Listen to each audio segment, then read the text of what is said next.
Banzai! Good morning, grinders. C3, cobras, Miyagi-Dos, and eagle fangs flying anywhere and everywhere across this great nation of ours. It is another Monday, and it's right around 4:30. And let me tell you, 20 minutes ago I was not feeling this chipper. It took a lot to get up and get moving this morning. Rough weekend. Not bad, just different. We went and did a ghost hunt on Saturday. And typically those things do not take place during the hours I am normally up and about. So it kind of threw my body clock and everything off. And I am feeling the residual effects today. But that's the way it goes. You do something weird like that, gotta be willing to pay the price. And that is going to bring us to today's devotional. Let me pull it up here. Probably should have had that ready, but I don't. It is, of course, a potential because today is a Monday. And it says, making failure work for you. And it says, let us run with endurance the race God has set before us. We do this by keeping our eyes on Jesus, the champion who initiates and perfects our faith. Think of all the hostility he endured from sinful people, then you won't become weary and give up. Hebrews 12, 1-3. Now Tony goes on to talk about failure. And I get it. I like what he wrote. You know, he talks about Michael Jordan, greatest basketball player of all time. I will argue that to the end. But he talks about Michael Jordan's attitude in that there's a famous quote by him that, you know, he's failed so many times and he doesn't care. He, at the last second, he still wants the ball, he wants to take the shot. And that's the same with a lot of champions. You can say that about Peyton Manning too. When it came down to it, he wanted the ball. There was less than 2 minutes left and they were down by a few points. He wanted to march down that field and score a touchdown. Now granted, he'd be throwing it or handing it off to somebody else. But he wasn't afraid of failure. Failure is what teaches you things. Now I'm not sure that this particular passage is telling us not to fear failure, but rather to learn from it. To me, this passage is more saying that, you know, Jesus endured a lot of hate for the rest of us. So we need to follow in his footsteps, his teaching. I don't see the direct connection between them, the way Tony writes it, but I do think what Tony put is pretty inspiring. With this channel, you know, it would be real easy to quit doing this. I've been putting these videos up for over a year, and on the C3 part, I haven't had anybody join and watch. Not one. One person from the church has actually joined the Facebook group, but they don't watch. And I had a goal at the beginning of this year to grow the YouTube channel to 250 people. And we seem to be stuck on 69, which it's grown. But then again, this isn't the kind of thing people want to watch. You know, not a lot of people want a morning devotional. And then they don't want to watch some old man go through his workout. but I'm not necessarily doing it for anybody else. This was done to start my own personal accountability.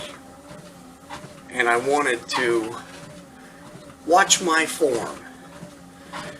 So that's why I started filming it. And I thought, well, why not put it up? Because it might be what somebody else needs to see. Because if they can see me do it and go through whatever challenges I go through, they might say, well, if he can do it, I can do it. And that's a fact. If I can do this, anybody can do it. So that's why I keep going up. I don't put these up for anybody else but me. Now, it does get disheartening when you don't see, any comments or likes or things like that.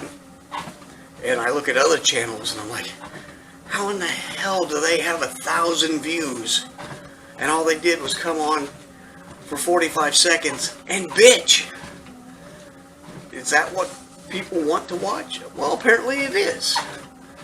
So, you cannot complain that people don't enjoy your content and enjoy someone else's. That's their thing. People like what they like.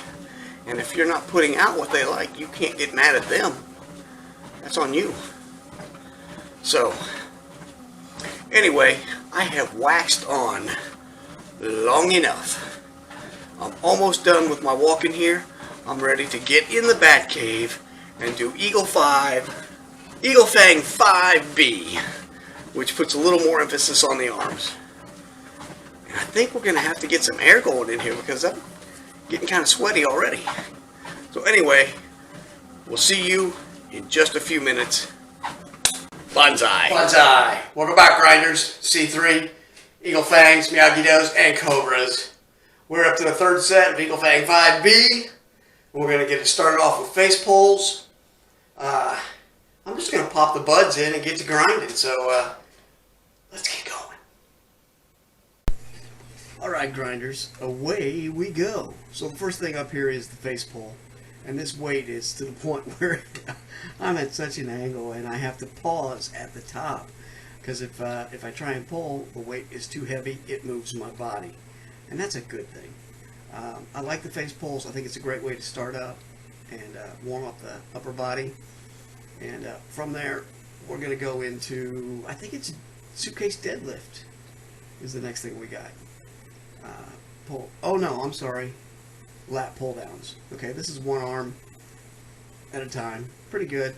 I don't think I get as much overall work as with the bar, but I think I get more isolated work with each side on this. So it's a trade-off. Works pretty good. Still pretty happy with it.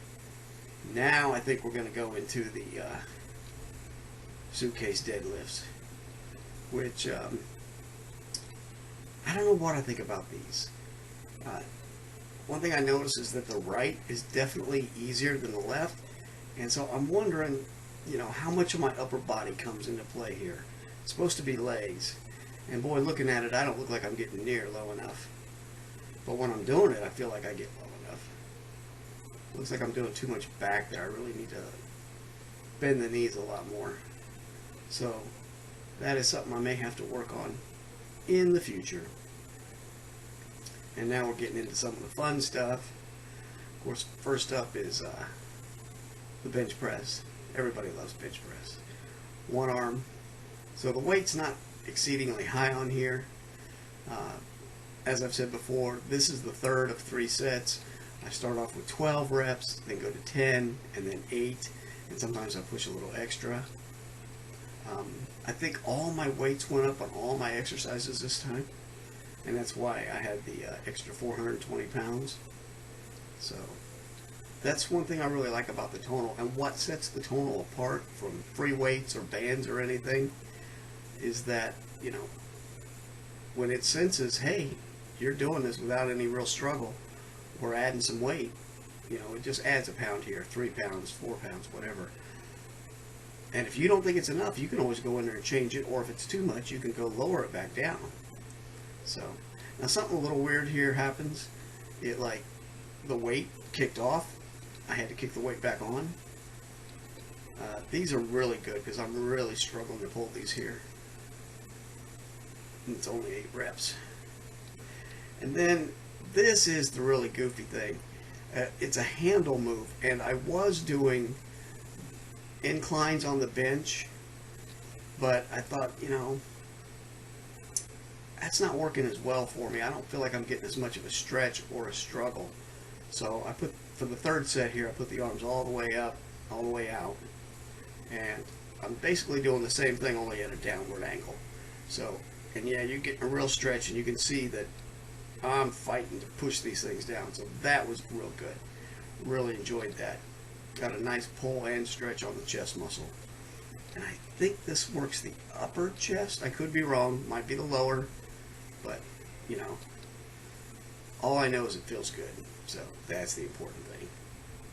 And then we finish them off with a little bit of hammer curl. Gonna drop it all the way to the bottom.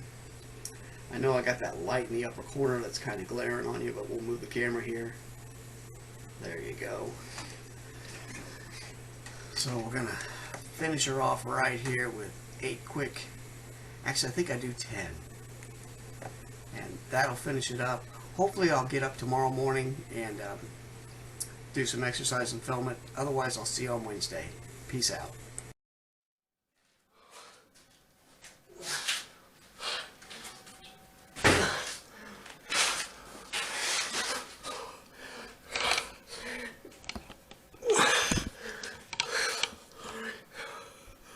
Alright, Bonsai, welcome back.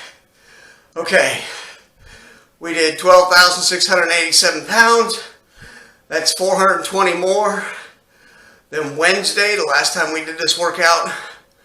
And we added 10 seconds under tension. Not bad. And our strength score has gone up to 180 or 683. 2-point jump.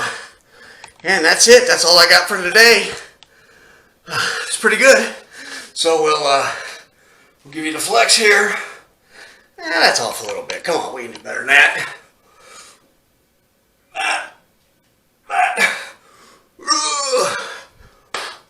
Bonsai. We'll see you on Wednesday.